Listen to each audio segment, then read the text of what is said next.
In this video, I'll show you how to turn on off keyboard sounds on iOS 18. Now doing this is very basic and it really does not take too much time at all. So the very first thing you're going to want to do is you want to go and make your way over to your settings application.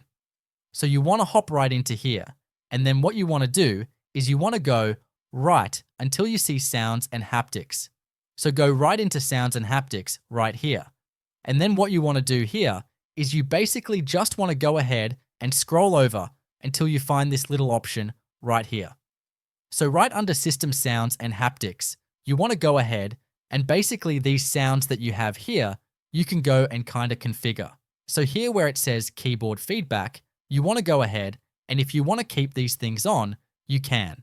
But if you want to turn off your sound of your keyboard, you want to go and turn off this sound option right here. This is by far the number one thing I'd recommend every single person to do is to turn off that sound. And that is the first thing you can pretty much do here. Now you can also go and turn off your lock sounds and all this other stuff here, but that's basically the first thing to do.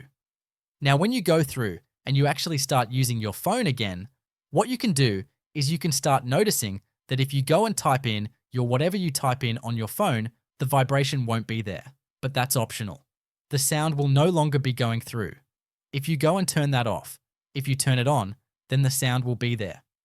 So that's basically how it works. If this tutorial was helpful, please let me know in the comments below this video, and for more helpful tutorials, you can check the links in the description.